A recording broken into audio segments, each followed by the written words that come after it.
হাতের তালুর রেখায় ভাগ্য দেখতে যেও না ভাই, ভাগ্য তাদেরও আছে যাদের হাতও নাই।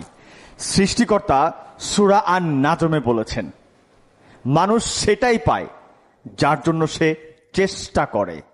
কিন্তু দুঃখের বিষয়, আমাদের ভিতরে কিছু কিছু মানুষ ভাবে এটা হয়েছে আমার পুরাতন বাড়ির জন্য, অথবা নতুন গাড়ির জন্য, কিংবা নারীর জন্য। সবচাইতে ভয়ঙ্কর ব্যাপার তো তখনই ঘটে যখন মানুষ নিজের চেষ্টা ছেড়ে দিয়ে ভাবতে থাকে এটা হয়েছে ওইটার জন্য।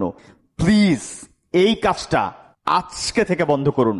কারণ আপনাদের ভিতরে যারা যারা চিন্তা করেন আপনার সার্টিফিকেট আপনাকে জব দিয়েছে, এই ভাবনাটা একটা ভয়ঙ্কর রকম মস্তিষ্কের বিকৃতি ঘটায়।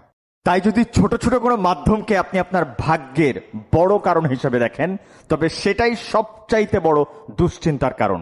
পরিশ্রম করেন, সৃষ্টিকর্তার উপর ভরসা রাখেন, আর ভরসা এতটাই দৃঢ় রাখেন যে আপনার ব্যর্থতা যেন ওই ভরসাকে কখনো গিলে ফেলতে না পারে।